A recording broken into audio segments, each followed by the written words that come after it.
Welcome back to Pakistan آج رات. ناظرین, بریک میں جانے سے پہلے شجیل میمن صاحب بھی ہمارے ساتھ موجود تھے. میں ان کو شکریہ ادا کرنا چاہوں گا, انہوں نے پہلے ہی ہمیں کہہ دیا تھا کہ ان کو پروگرام میں جلدی جانے دیں. بہت بہت شکریہ شجیل میمن صاحب, آپ نے شو پر ہمیں جوائن کیا.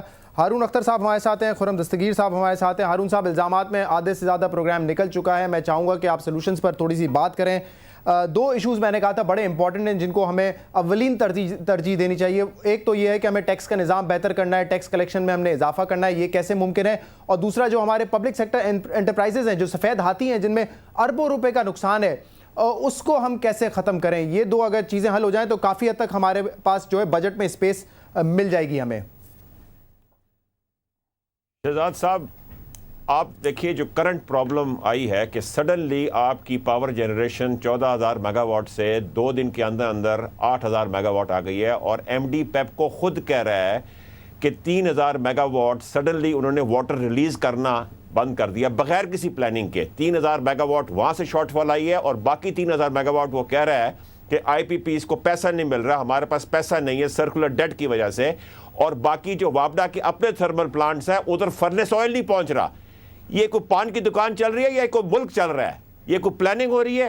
میں آپ کو یقین سے کہتا ہوں کہ اس وقت پاکستان میں اگر صرف گورننس ٹھیک ہو جائے تو آپ کے 75% اکنامک پرابلم جو ہیں وہ ٹھیک ہو جائیں گے. جہاں تک آپ نے کہا کہ ٹیکس کا کیا کرنا ہے, ٹیکس کی ایک بڑی ڈیبیٹ ہو چکی ہے پچھلے 1-2 سالوں میں. ٹیکس میں ہمیں پتہ ہے ہمیں کیا کرنا ہے. ہم نے جو سیکٹرز ہمارے ڈاکیومنٹڈ نہیں ہیں, جیسے ایگریکلچر سیکٹر ہے, جیسے ریئل اسٹیٹ سیکٹر ہے, اس کو ہم نے ڈاکیومنٹیشن میں لے کے آنا ہے. ہم نے یہ جو ہول سیلرز ہیں, ریٹیلرز ہیں, ٹرانسپورٹرز ہیں, ان کو ٹیکس نیٹ پہ لے کے آنا ہے. جب تک ہم انڈر گراؤنڈ اکانومی کو ڈاکیومنٹ نہیں کریں گے, جب تک ہمیں پتہ ہے کہ ایک آدمی اس کا بڑا گھر ہے وہ ٹیکس پے نہیں کرتا, ایک آدمی ہے وہ گاڑی چلاتا ہے وہ ٹیکس پے نہیں کرتا, ایک آدمی ہے جو فورن ٹریول کرتا ہے وہ ٹیکس پے نہیں کرتا, جب تک ہم ان کو ٹیکس نیٹ میں نہیں لے کے آئیں گے ہمارے ٹیکس ریونیوز جو ہیں وہ پورے نہیں ہوں گے. جہاں تک وائٹ ایلیفینٹس کا تعلق ہے, یہ اب کوئی ڈھکی چھپی سیکرٹ نہیں ہے. یا آپ ٹاپ ٹیلنٹ لے کے آئیں, ان کی مینجمنٹ چینج کریں, ساتھ ہی ساتھ پاکستان کا بیسٹ بورڈ وہاں بنائیں, بورڈ آف ڈائریکٹرز بنائیں.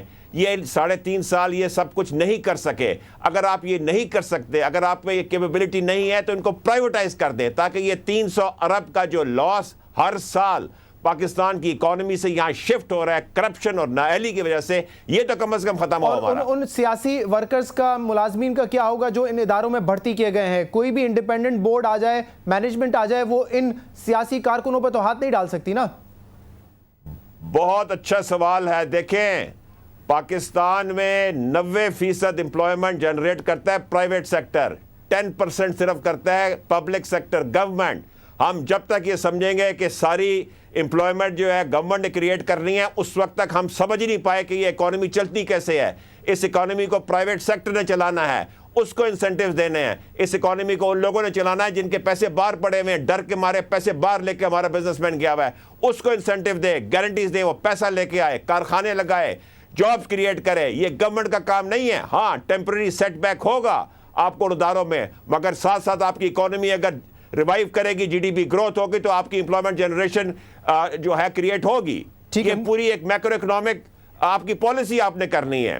آپ یہ نہیں کرتے کہ آپ فلانے ادارے سے اگر کسی کو نکال دیں گے تو لوگ آ کے سڑکیں بند کر دیں گے تو واپس آپ ری انسٹیٹ کر دیں. یہ بہت شارٹ ٹرم اپروچ ہے. آپ کی بڑی اپروچ ہونی چاہیے. آپ نے ملک کو چلانا ہے, آپ نے 18 کروڑ عوام کو مفاد پہنچانا ہے, چند لوگوں کو مفاد نہیں پہنچانا. مجھے یہ بتائیں خرم صاحب, جس اے پی سی میں آپ نے بھی دستخط کیے ہیں, ہارون صاحب کی قیادت بھی وہاں پہ موجود تھی, تو اس کا فائدہ کیا ہوا ہے؟ اتنی ویگ ہے کہ سیلف جنریشن ہوگی, یہ تو بچے کو پتہ ہے. میرے خیال سے جب ملک بنتا ہے, ملک یہی فیصلہ کرتا ہے کہ ہم اپنے وسائل پہ زندہ رہیں گے, ہم بات کریں گے, پیس کی بات کریں گے تو کس سے کریں گے؟ جو اسلحہ پھینکے گا اس سے کریں گے, پنجابی طالبان سے کریں گے, افغانی طالبان سے کریں گے. کچھ نہیں لکھا ہوا, پھر بھی آپ لوگ دستخط کر کے نکل آئے. تو یہ خانہ پوری نہیں تھی تو اور کیا تھی؟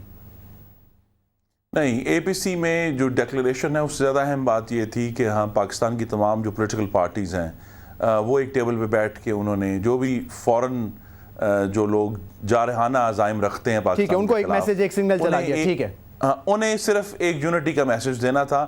باقی ہم تو اس میں جو اے پی سی تھی اس میں بہت تحفظات کے ساتھ گئے تھے. میاں نواز شریف نے اس کے اندر جانے سے پہلے بھی اس کا اظہار کیا تھا کہ وہ حکومت جو ایک مقننہ کی پارلیمنٹ کی 2 متفقہ قراردادیں جو ہیں اکتوبر 2008 میں اور مئی 2011 میں, ان کے اوپر عمل درآمد نہیں کرنا چاہتی, اس قابل نہیں ہے کہ وہ کر سکے. ٹھیک ہے, مجھے یہ بتائیں اب جو اے پی سی ہے اس پہ اگر کوئی کمیٹی بھی بن جاتی ہے پارلیمنٹ کی تو کیا اس کو امپلیمنٹ کر پائیں گے؟ جی نہیں, اس حکومت کی جو پاکستان کے معاشی معاملات ہیں اور بلا شبہ پاکستان کی خارجہ پالیسی ہے, ان کی نہ نیت درست ہے, نہ حرکت درست ہے, نہ سمت درست ہے. تو ان کی تینوں چیزیں درست نہیں, اور ہمیں ان سے امید بھی نہیں ہے. جو باتیں ہارون اختر صاحب نے بالکل درست کی, میں بالکل اپنی آواز ان میں شامل کرنا چاہتا ہوں. سب سے آسان کام اس وقت حکومت کے سامنے یہ ہے, اگر ان میں یہ ہمت ہو کہ یہ ان جو سٹیٹ اونڈ انٹرپرائزز ہیں جنہوں نے پچھلے 3 سال میں پاکستان کا 1000 ارب روپے کا نقصان کر دیا ہے, اس میں کمپیٹنٹ بورڈز لگانا تو کوئی اتنا بڑا کارنامہ نہیں ہے, میریکل نہیں چاہیے اس کے لیے, اور اس کے لیے زیادہ وقت بھی نہیں چاہیے. میں سمجھتا ہوں اگلے 6 ہفتے میں اگر حکومت آج فیصلہ کر لے تو یہ بڑی آسانی سے کمپیٹنٹ بورڈز کا تقرر ہو سکتا ہے. پاکستان میں ماشاءاللہ ٹیلنٹڈ لوگ موجود ہیں, اور جو ملک سے باہر پاکستانی وہ بھی آنے کے لیے تیار ہیں ان میں, لیکن اس میں سیریسنس ہونی چاہیے. اور یہ جو بات بالکل ہارون صاحب نے کی, میں اس کو ریپیٹ کرتا ہوں مختلف پیرائے میں, جب تک ہمیں یہ اندازہ نہیں ہوگا کہ سرکاری ادارے جو ہیں وہ کوئی امپلائمنٹ ویلفیئر ایجنسی نہیں ہے, ان کا پاکستان کی معیشت کے اوپر انتہائی گہرا اثر ہے. اور اگر ہم نے اسی طرح ان کو بھینٹ چڑھا دیا اپنے چھوٹے چھوٹے سیاسی فائدوں کی, تو پاکستان کی معیشت کو جو نقصان ہو رہا ہے وہ اسی طرح ہوتا رہے گا. اور حکومت کو یہ ریئلائز کرنا پڑے گا, جو ایک مستقل کمی رہی ہے, کہ جو انرجی کرائسس ہے وہ اتنا پروفاؤنڈلی اس کے ایفیکٹس ہیں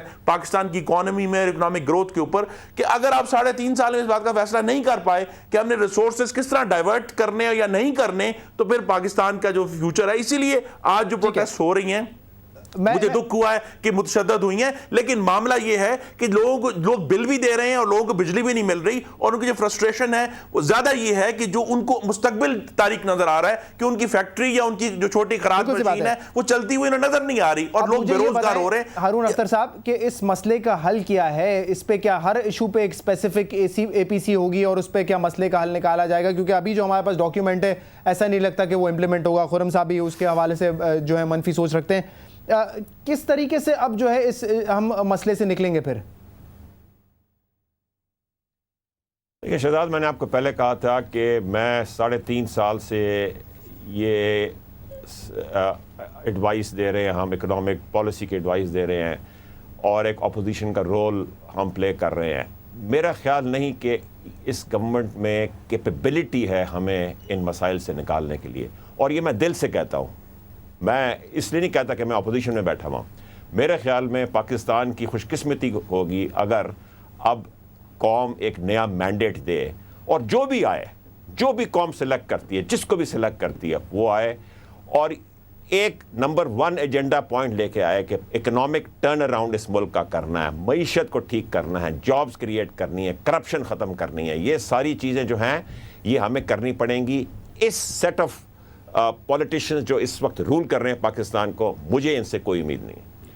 خرم دستگیر صاحب, ایک بات جو آپ نے شروع میں ہی کہی تھی اس پہ ہم زیادہ بحث نہیں کر سکے, سوال میں نے ہارون اختر صاحب سے بھی کیا تھا کہ جب آپ بات کرتے ہیں کہ آئی ایم ایف سے اور ورلڈ بینک سے بھی ہمیں امداد ملتی ہے, تو اس امداد کے بھی آپ خلاف ہیں؟ وہ امداد تو نہیں, خیر سافٹ لونز کی صورت میں یا لونز کی صورت میں ہے, وہ لینا بھی ہم بند کر دیں یا وہ ہم لیتے رہیں اور صرف امریکہ کو منع کر دیں کہ ہم آپ سے پیسے نہیں لیں گے؟ جی نہیں, ایک تو آف کورس جو بائیلیٹرل ایڈ ہے امریکہ سے, چونکہ اس کے بڑے واضح اور ڈائریکٹ فارن پالیسی ایفیکٹس ہیں, تو اس کے وہ تو, اور وہ ہے بھی جیسا میں نے کہا کہ انسگنیفیکنٹ ہے, تو اس کو ہم اگر بند بھی کر دیں تو کوئی فرق نہیں پڑے گا. جہاں ورلڈ بینک ہے, ہمیں بہت سوچ سمجھ کر اب ایک پیسہ اگر ہم نے کسی بھی طرح کا لون لینا ہے کہ وہ ڈائریکٹ انویسٹمنٹ ہو پاکستان کے فیوچر میں اور پاکستان کی اکنامک گروتھ میں. جو بجٹری سپورٹ کا جو بلیک ہول ہے جس کے لیے ہم بہت دفعہ امداد لیتے ہیں, اور پھر وہ اسی ہماری جو کرپشن اور انکمپٹنس کی نظر ہوتا رہا ہے اس حکومت کے دور میں اور پہلے بھی, تو اس میں تو ہمیں بہت کلیئرلی ہونا چاہیے کہ ہم جو لونز لے رہے ہیں, اور یہ بھی اکنامک پالیسی اور ترجیحات کا جو تعین کرنا ہے, یہ اس کا حصہ ہے کہ آپ کس قسم کے لونز لیتے ہیں اور ان کو کس مقصد کے لیے استعمال کرتے ہیں. کیونکہ جو نظر یہ آیا کہ یہ حکومت تو صرف اپنی جو ڈیفیسٹ ہے اس کو کم کرنے کے لیے کوئی بھی ڈیل کرنے کے لیے تیار ہے بیرونی اداروں سے اور بیرونی ملکوں سے.